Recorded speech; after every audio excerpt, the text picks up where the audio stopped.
everybody, and welcome to your Monday One Show with Alex Jones. And Matt Baker. Now, after the very wet and windy weekend that we've all had, we are very happy to say that our guests have braved the weather to make it to the studio tonight. Please welcome singer and jungle survivor Nadine Coyle and comedian Gus Khan.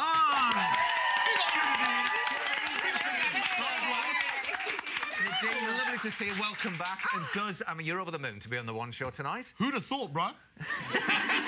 Jacket on for the weather, Gus? It is. It's really bad. Right, it's much warmer than outside. Dangerous out there, isn't it? How was your weekend? Did you get battered at all?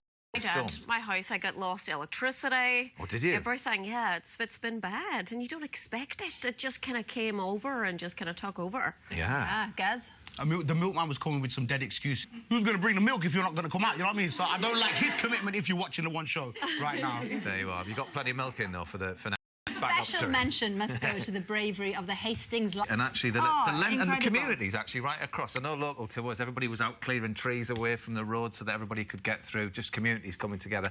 You've been sending in all of your storm pictures. We'll put a little call out this afternoon on the old Instagram. Loads, didn't you, on Loads of people got in contact, so thank you for that. Gemma from Milton, please keep sending in your photos via our social media or our email, theoneshow@bbc.co.uk, or you can Instagram me, Matt Baker Official, or Alex Jones Thompson. You can try me, but I probably won't see that. Just send it to me. Now then, Gus, as a former teacher, have a look.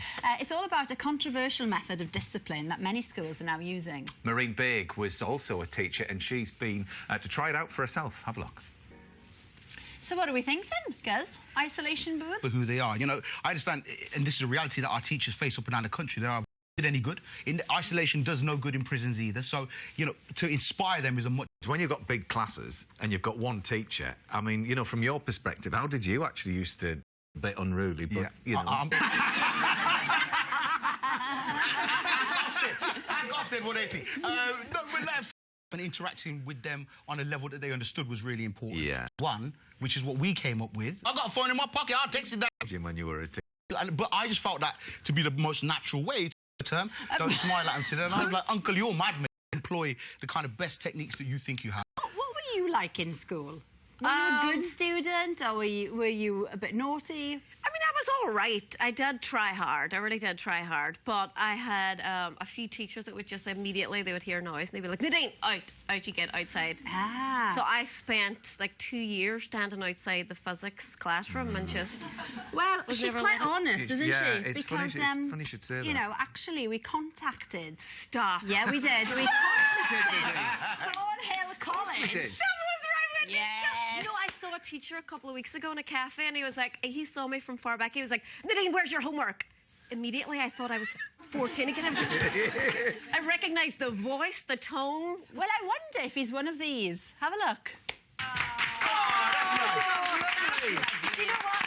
So, whenever I was kicked out of that physics class, he was my form teacher, so he saw me outside and he was like, Nadine, you're going to catch your death there. Why don't you come to my... He's a chemistry teacher, so they had like an area where they kept their chemistry things. So he allowed me to wait down there and do homework and stuff for the 90 minutes where I wasn't allowed in the class. He seems like a good egg, Mr. Bradley. And actually, how pushy are you as a mummy then? With your little one, are you well, quite she's 5. She's just turned 6. Yeah. But the schooling is very, very serious. She's at a really good school, and you know, and it's awful because sometimes I have the school meetings and I'm like, I don't know what you're talking about. I don't know. I need to go back to school. Maybe I should sit in the back of the class and then work out because there's all these new methods of things and these. Of course they have. Yeah, I know it's very confusing. Yeah. So, yeah, I'm on date with her, yeah. Well, your 6-year-old daughter loves your new single. It's called All That I Know, isn't it? Let's just have a little listen, then. Here we go. All that I know, all that I know. So what's the story with this song, then? Oh, it's a lovely little sweet song, and the sha-la-la-la-la, but she loves to sing along to that. And it's a lovely song. It's Sarah Thompson and Cam Blackwood and Dan Kaplan. And wrote amazing songs, and they were in the studio and they had done it, and I was like, please, can I record that? I really, really like it. Yeah. So I had a great night in the studio, and we're all going to work together soon. I think we're trying to get a writing camp together in Nashville. So In Nashville? I love the style of you've that. been, haven't you? Yeah, yeah. It's a great place. Have you been honky-tonking there in Nashville? Yeah, honestly, that's my world. That really is. I it. love it. I love it. But how do you feel these days releasing songs? Because this is your third decade now in the music industry. Oh my God, it's my... Well, there's a way to age some Yeah. music. Yes. No, but it's true. No, it's I mean, I coming on remember my you coming on taste. Blue Peter back in the day. It's coming on my second. It's almost been 20 years that I've been doing this professionally. Mm. And I'm 34, everybody, before you're like, what age is your woman? Oh, no, sorry, no, yes. Oh, you're a child, you're a baby, I started young. But yeah, I've been doing it a long time, and it's totally changed. There was no social media. No, of course. When you released a song. So is it better or worse now that there is social media when you've got new stuff coming out?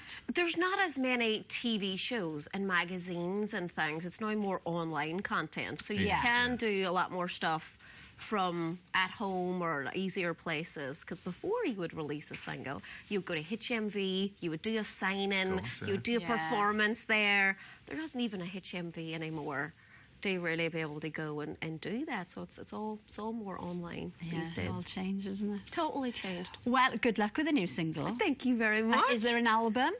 Well, there's always music, and again, this is what makes it so great and so exciting. You can just do a new song, put it out. You've got your platforms to put it out there. You've got shows that you do to perform and get them out there. So yes, it's definitely more music. Great. Well, all that I know is out now. Thank like you. Best of luck with it. It's Valentine's Day, can you believe it, on Friday. Come round quick, and it has come round quick this year. It has, and if that was a surprise to you, like it was to me, there's still time to get your act together and at the very least get a decent bunch of flowers. Yeah, there's going to be some very busy florists this week, so we've asked Vicky from Belfast to show us how she copes when customers need help with an important day.